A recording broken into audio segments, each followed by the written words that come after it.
I had a very interesting conversation with someone in my Discord recently on the topic of posture. This individual is specifically focused on the intercostal muscles, which are the muscles intertwined between the rib cage. This is important for singing.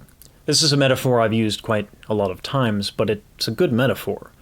Say this balloon is your lungs, and my hand here are the rib cage. Is the rib cage? There we go, is the rib cage. If I contract my hand, air comes out faster, and there are consequences to that. One of the consequences is that your folds will contract more. They'll get thicker, they'll get tighter. You'll lose a little bit of your top end. The other is that the body is going to react to the increased air pressure, and you'll start to develop discomfort and tension when singing. Not good. So the intercostal muscles are good to focus on, but it's a bit of a trap, and here's why. When we work on posture, it's incredibly important that we get the big picture, that we focus on the entirety of the body, like I'm doing here. There's a cascading effect that can happen when we sing, with posture in life in general. Say, for example, my ankle muscles, oh my goodness gracious, the calves. I swear I know what I'm talking about. Anyway, if your calves are tight, that might make your hamstrings tight, which may mean your quads end up trying to compensate. Here's another example. Notice how my chin is very much jutted forward in this upside down shot that I will correct right now. So, my chin is jutted forward. It'll take me a little bit to do this, but here we go. As I relax my back is flaring less, which means my spine is becoming a little bit straighter. I'm noticing my traps are tight. If I have my back tight, my head is going to come forward to compensate. The body is in constant motion. It's constantly trying to balance things. It's a gradual process, but because I've spent so much time paying attention to my body, I can work on my posture while just sitting down and recognize that, holy crap, there we go. My back was super tight from this motion, bagging, pulling products. I work manual labor, right? That motion will make my deltoids, my shoulders, the muscles back here, will make them really tight, which affects the traps, which means my chest is going to contract to offset that, which means my head is going to go forward to balance that. So that's a lot. That's a lot of information, and here's the takeaway. You don't know what's going on. There are hundreds of muscles in the body. It's taken me years of studying to have an appreciation for about 50 of them. It's not enough to know that these muscles exist. It's not enough to know that the intercostal muscles exist. You have to spend time with your body.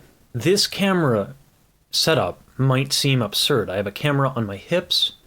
I have a camera that tells me about my shoulders. I have one on my feet. As I can see, my weight is actually pitched too far forward because not enough weight is on the heels. Anyway, this camera setup was inspired by an individual by the name of Frederick Matthias Alexander. Don't have any clue if I pronounce the middle name correctly, but that is the man who created the concept known as Alexander Technique. Alexander Technique is simple, conceptually.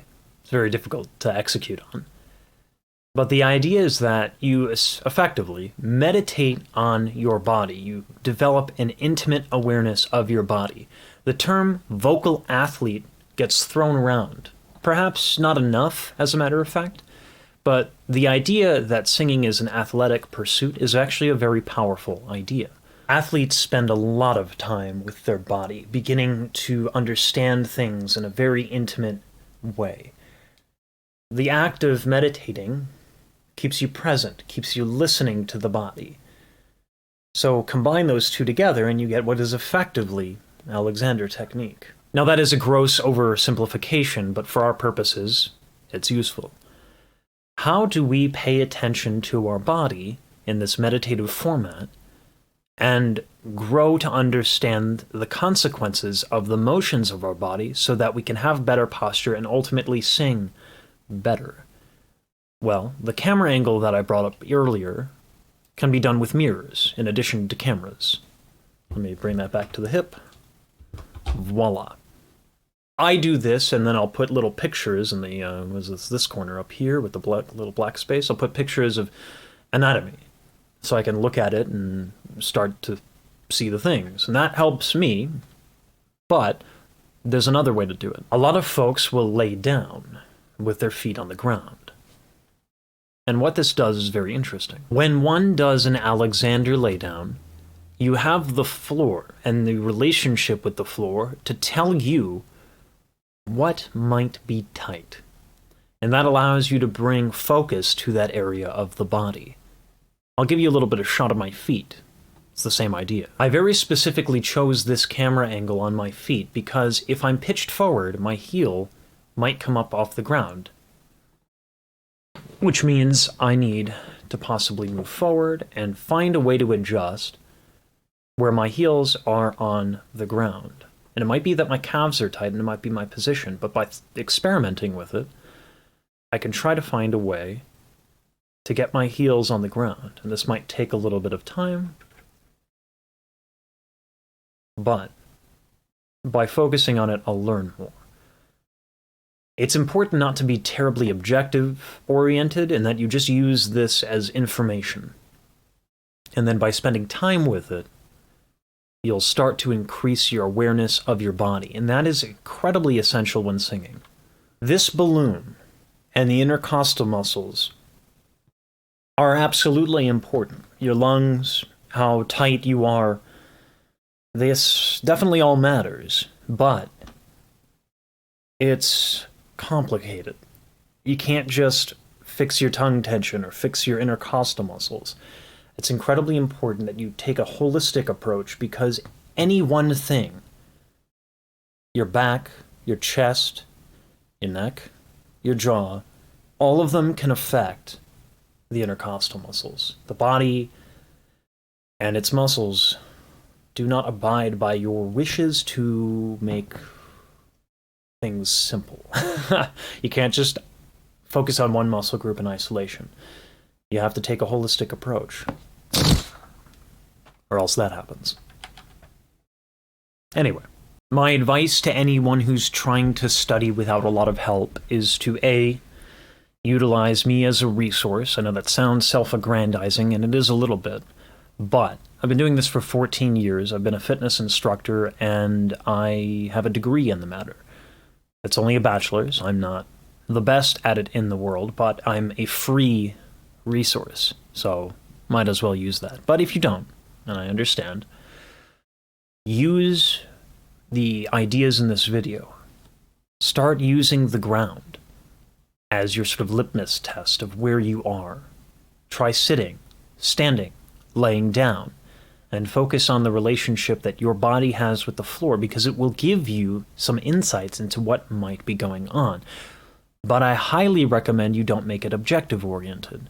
Okay? Because again, the body is complicated. So if you make it objective-oriented, you're listening less. You're trying to force a result, and your focus is on the result, not learning about your body. We are vocal athletes. It is important that we remember that the more we know our body, the better we will be as singers. This is an athletic endeavor, an athletic pursuit. Treat it like that. Become incredibly aware of your body. You watch videos of Michael Jordan, Mike Tyson, any of the fantastic athletes that have been around and currently exist, you'll notice that there's an ease of movement, just a complete intimate relationship with the body, and that doesn't come without a lot of time, effort, and listening. So, yeah. Until next time, happy singing. And resources down below if you need to reach out.